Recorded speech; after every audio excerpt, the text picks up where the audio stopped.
What is going on, guys? Welcome back. Another day, another video. And this video is going to be another Learn the Lines video for the Maliss Adventure BYSTIAL deck that I profiled a few days ago. And this is number 2 so far. And this is going to be explaining just the end board you can get using a Gold Sarc and a Water Enchantress. So I believe the previous video that I made was using Rite of Armaseer and the field spell. So we're just gonna run through it real quick. So this is gonna be, if you start with these two, not including the other 3 cards that you open, but the turns are gonna start out with, we're going to activate Water Enchantress, banishing from hand, and we're going to add the Rite of Armaseer to our hand. Now we're going to activate the Rite of Armaseer, activating the Fateful Adventure from the deck and making ourselves a token. Just put that right there. Now from here, we're actually going to activate Gold Sarc, summoning Dormouse, and that's going to trigger our Fateful Adventure, letting us add an equip spell. So we're going to add the Draco back to our hand. Now we're going to use Fateful Adventure effect, and we're going to add the Wandering Griffin Rider to our hand, discarding the Draco back, and then Draco back's gonna trigger since it was sent to the graveyard to re-equip to an adventure token. And now since we control an adventure token, we can go ahead and summon our Wandering Griffin Rider. And this is gonna be our first Omni Negate, and this is gonna basically insulate us from basically any hand trap that we could encounter. And then now, since we summoned the Dormouse off of the Gold Sarc, we're bypassing the Rite of Armaseer restriction, stating that we can't activate any normal summon monster effects. So we're going to activate Dormouse. We're going to summon the White Rabbit. White Rabbit's going to trigger, and we're going to set the TB11 directly from the deck. Now we're going to link these two away and go ahead and make a Splash Mage. Now we're going to use Splash Mage effect, just summon back the Dormouse, and we're going to link these two away into our Red Ransom. Now we're going to use Red Ransom effect, adding the Maliss and Underground to our hand, and now we're going to activate the TB11 that we have set. We're going to banish the Red Ransom. We're going to add a March Hare to our hand. And then in a new chain link, the Red Ransom is going to activate, so we're going to summon back the Red Ransom, and we're going to summon Chessy Cat. Well, we're going to banish Chessy Cat and then summon it off of Red Ransom. Now we're going to use Chessy Cat effect, banishing the March Hare that we added off the TB11, netting us 2 free cards. And then March Hare effect, whenever it's banished, we're just going to add it back to our hand. So now at this point in the turn, we have our Wandering Griffin Rider for Omni. We have the adventure token equipped with Draco back, just in case they randomly special summon anything, we can bounce it back. And we have the Red Ransom and the Chessy Cat that just use its effect to banish the March Hare and to net us 2 free cards, and then March Hare adds back to our hand. And we also have the Maliss and Underground in our hand. Now from here, we're going to link these 2 away, and we're going to go ahead and make our Cyber's Wicked. And then we're going to activate the March Hare in our hand, banishing the Chessy Cat, and we're going to summon the March Hare to a zone that the Cyber's Wicked points to. And now Wicked's gonna trigger, and we're just going to banish the Dormouse from the graveyard to add a Cyber's Tuner to our hand, which is going to be the backup Adignister. Now from here, we're going to link these 2 away and go ahead and make our White Binder. And then we're going to use the White Binder effect to actually reset our TB11. There we go. And then since we control a Cyber's monster that was special summoned from the extra deck, we're going to summon the backup Adignister using the effect to add the Wizard Adignister to our hand, and we're going to discard one of the free draws that we got off the Chessy Cat.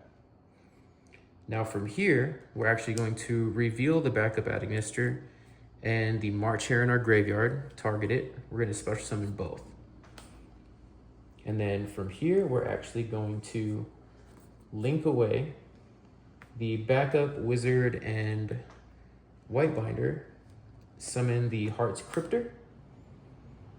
And then from this position, we're going to activate the Maliss and Underground. And we're going to banish the white binder and then summon it back. And we're gonna net another free card.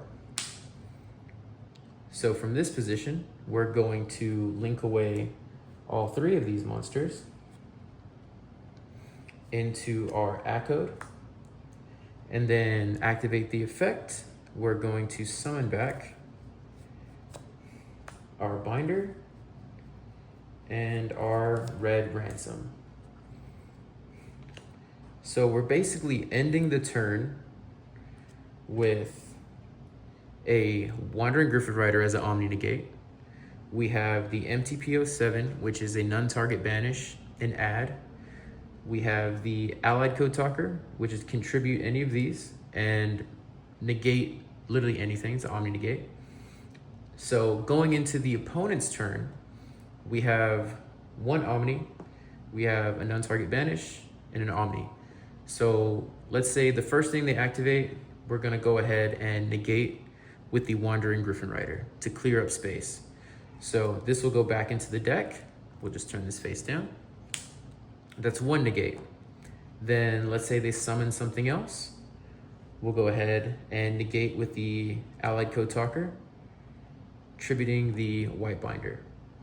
Now let's say they summon something else. We'll go ahead and activate MTP, adding a March Hare to our hand, and non-target banish whatever they decided to activate, summon, whatever. Now on resolution, we can go March Hare effect. We can go ahead and banish the white binder.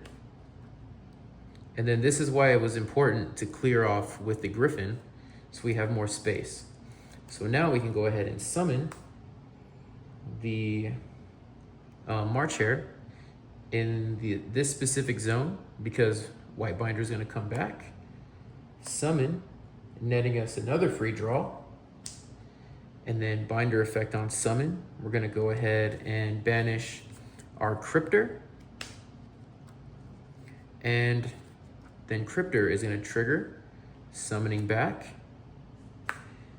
So now we have another layer of interruption. So now we have Cryptor effect to go ahead and return one of our banished Maliss monsters back into the deck for another non-target banish. So literally just off of the Water Enchantress and the Gold Sarcophagus, we are ending our board with 3 cards in hand. We have the Cryptor, Binder, Red Ransom, Allied Code. We had the Omni Negate with the Griffin, and we also had a non-target banish and add with the TB11. So pretty sick board. And again, the main reason for the adventure engine is to insulate your plays and give you just another layer of protection so you can actually combo off a little more safely. So if you can just not have to worry about a Nibiru, if you just cannot have to worry about an Ash Blossom on the white binder, then you can just feel free to combo off, because those are really the only actual interruptions that can hurt the deck. Because we can do a lot of this combo without actually, drawing a lot of cards with the, the droll that's kind of in the format. But yeah, I think this is a pretty solid board that you can make. Feel free to comment down below if you can think of something else that I could have done, or if you've tried this build out and you had good success with it. So I think that's all I have to say about this one, but I appreciate y'all. Thank you. Please like, comment, subscribe, share, and I'll try to push out some more combo tutorials using this. I wanted to get as many of the 2-card combos out of the way before we start going into the 3-card combos and more of the test hand type style videos. But yeah, I appreciate y'all. Thank you so much. Thank you for stopping by. And yeah, next video. Later.